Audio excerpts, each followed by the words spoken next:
Hai, halo, salam damai dan sejahtera bagi kita semua. Perkenalkan, nama saya Yusepin Oktavia Wulandari. Saya mahasiswi dari Fakultas Ilmu Pendidikan, Program Studi Pendidikan Guru Anak Usia Dini semester 4 dengan nomor induk mahasiswa 18620500032 di Universitas Pancasakti Bekasi, Kampus D. Pada kesempatan yang baik ini, di dalam video ini, di mana saya buat bertujuan untuk menyelesaikan tugas ujian akhir semester 4 saya dalam mata kuliah metode perkembangan kognitif pada anak usia dini yang diampu oleh Ibu dosen Insinyur Rita Intan Anggraini, MPD. Dalam mata kuliah metode perkembangan kognitif ini, saya akan menyampaikan materi mengenai perkembangan kognitif auditori. Baik, langsung saja mari kita simak.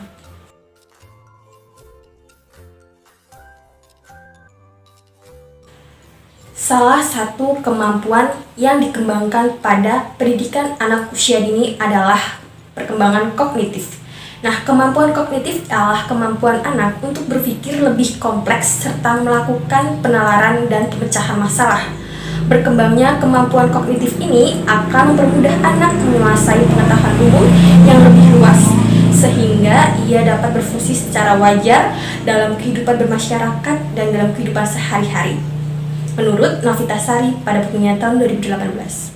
Pada aspek perkembangan kognitif, kompetensi dan hasil belajar yang diharapkan pada anak adalah anak mampu memiliki kemampuan berpikir secara logis, berpikir kritis, dapat memberi alasan maupun memecahkan masalah, dan menemukan hubungan sebab akibat dalam memecahkan masalah yang dihadapi. Perkembangan kognitif anak meliputi 7 bidang, 7 klasifikasi pengembangan kognitif anak usia dini. Klasifikasi pengembangan kognitif adalah klasifikasi yang dimaksud untuk mempermudah guru PAUD dan orang tua lainnya dalam menstimulasi kemampuan kognitif anak usia dini sehingga akan tercapai optimalitas potensi pada masing-masing anak. Nah, untuk lebih jelasnya, mari kita simak penjabaran materi mengenai 7 bidang perkembangan kognitif anak di slide berikutnya. Pengembangan auditory atau PA. Pengembangan auditory adalah kemampuan yang berhubungan dengan bunyi atau indera pendengaran anak. Kemampuan yang dikembangkan antara lain mendengarkan atau menirukan bunyi yang didengar sehari-hari, mendengarkan nyanyian atau syair dengan baik, mengikuti perintah lisan sederhana, mendengarkan cerita dengan baik, menggunakan kembali cerita sederhana, menebak lagu atau apresiasi musik, mengikuti ritme dengan bertepuk, mengetahui asal suara, dan mengetahui nama benda dan bunyinya.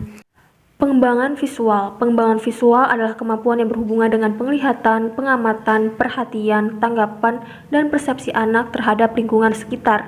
Kemampuan yang dikembangkan antara lain mengenal benda-benda sehari-hari, membandingkan benda-benda dari yang sederhana menuju ke yang lebih kompleks, mengetahui benda dari ukuran, bentuk, atau warnanya, mengetahui adanya benda yang hilang apabila ditunjukkan sebuah gambar yang belum sempurna atau janggal, kemudian menjawab pertanyaan tentang sebuah gambar seri atau lainnya, menyusun potongan teka-teki mulai dari yang sederhana sampai ke yang lebih rumit, kemudian mengenali namanya sendiri bila tertulis, dan mengenali huruf dan angka. Pengembangan taktil. Pengembangan taktil adalah kemampuan yang berhubungan dengan pengembangan tekstur atau indera peraba. Kemampuan yang dikembangkan antara lain mengembangkan kesadaran akan indera sentuhan, mengembangkan kesadaran akan berbagai tekstur, mengembangkan kosakata untuk menggambarkan berbagai tekstur seperti tebal tipis, halus kasar, panas dingin, dan tekstur kontras lainnya. Bermain di bak pasir, bermain air, bermain dengan plastisin, menebak dengan merabah tubuh teman, merabah dengan kertas amplas, meremas kertas atau koran, dan meraup biji-bijian. Selanjutnya ada pengembangan kinestetik.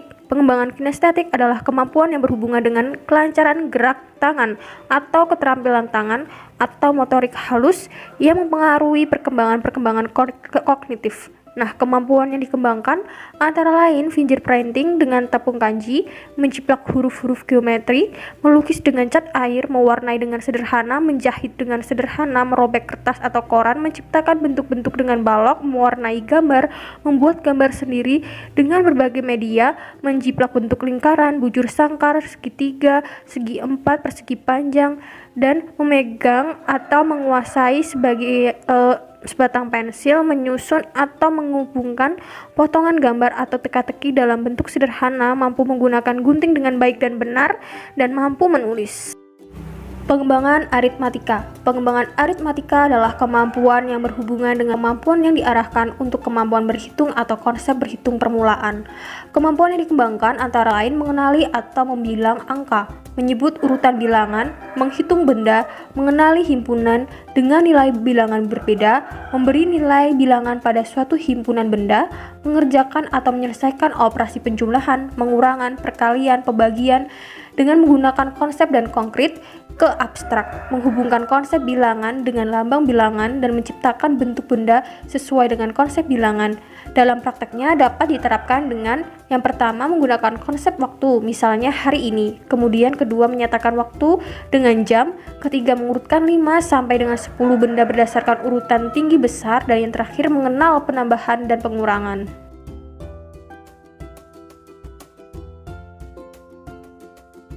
Yang keenam, ada pengembangan geometri. Pengembangan geometri adalah kemampuan yang berhubungan dengan pengembangan konsep, bentuk, dan ukuran. Kemampuan yang dikembangkan diantaranya yang pertama, memilih benda menurut warna, bentuk, dan ukurannya. Kedua, mencocokkan benda menurut warna, bentuk, dan ukurannya. Yang ketiga, membandingkan benda menurut ukurannya, besar kecil, panjang lebar, tinggi rendah. Dan yang selanjutnya, mengukur benda secara sederhana. Ketujuh, ada pengembangan sains pemulaan. Pengembangan sains pemulaan adalah kemampuan sains pemulaan berhubungan dengan berbagai percobaan demonstrasi sebagai suatu pendekatan secara sensitif atau logis, tetapi tetap dengan mempertimbangkan tahap berpikir anak. Adapun kemampuan yang akan dikembangkan diantaranya yaitu yang pertama, mengeksplor berbagai benda yang ada di sekitar, kemudian mengadakan berbagai percobaan sederhana, mengkomunikasikan apa yang telah diminta dan diteliti. Salah satu tujuan atau pentingnya perkembangan kognitif adalah mengembangkan auditory. Auditory merupakan kemampuan yang berkaitan dengan pendengaran. Contoh sederhananya adalah mendengarkan musik lebih dahulu, baru anak bernyanyi bersama-sama.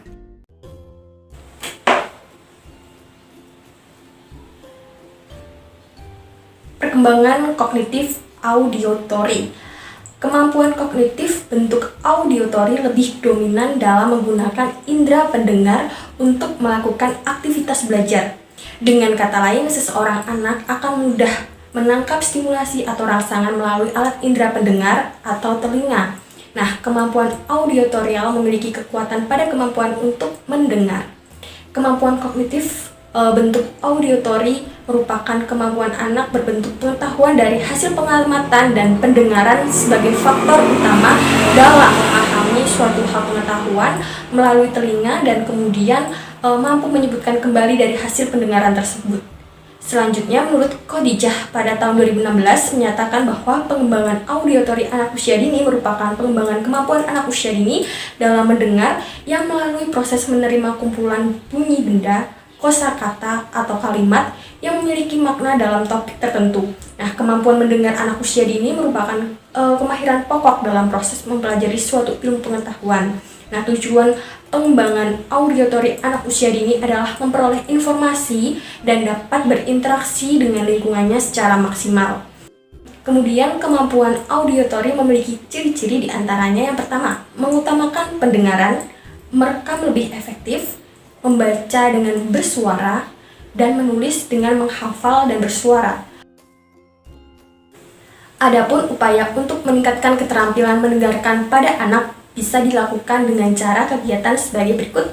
Yang pertama, mendengarkan bercerita, mendengarkan suara-suara binatang, menebak suara, menyimak cerita, pesan berantai atau kegiatan pesan berantai, kemudian menirukan suara, menirukan kalimat, menjawab pertanyaan, mendengarkan media suara seperti radio, mendengarkan kaset cerita untuk anak-anak, lagu-lagu anak-anak, dan lain sebagainya. Nah, perlunya merangsang kemampuan auditory anak pada usia dini karena peningkatan kemampuan auditor anak juga mendukung pengembangan lainnya seperti pengembangan bahasa, pengembangan motorik, pengembangan sosial dan emosional. Dan menurut Sukadi pada tahun 2008 menyatakan indikator kegiatan auditor adalah sebagai berikut. Yang pertama, saat bekerja sering berbicara sendiri. Kemudian dua, mudah terganggu oleh keributan atau hiruk-pikuk di sekitarnya. Ketiga, sering menggerakkan bibir dan mengucapkan tulisan di bukunya. Kemudian keempat, senang membaca dengan keras dan senang mendengarkan. Dan kelima, dapat mengulangi kembali dan menirukan nada, birama, dan warna suara dengan mudah. Selanjutnya, merasa kesulitan menulis tetapi mudah dalam bercerita dan lebih suka musik. Kemudian lebih mudah belajar dengan mendengarkan dan mengingat apa yang didiskusikan, dan suka berbicara, berdiskusi, dan menjelaskan kembali. Nah, karakteristik gaya belajar auditor diantaranya yang pertama, lebih mudah mengingat sesuatu dari apa yang didengar daripada apa yang dilihat. Kemudian, dua, berbicara pada diri sendiri saat belajar. Ketiga, senang mendengarkan. Keempat, mudah terganggu dengan keramaian. Selanjutnya, pandai menirukan nada ataupun irama suara, dan senang membaca dengan mengeluarkan suara atau menggerakkan bibir mereka. Kemudian, suka berbicara, berdiskusi, atau menjelaskan sesuatu yang panjang. Dan untuk cara belajar yang tepat bagi para auditori diantaranya, 1. Mendengarkan musik yang ia sukai, kemudian bisa merekam saat guru mengajar, lalu kemudian di hari yang akan datang dapat didengarkan kembali. Apabila membaca buku, bisa sambil diucapkan dengan suara pelan untuk lebih mudah mengingat. Kemudian mendengarkan materi yang diajarkan guru saat di kelas dengan seksama.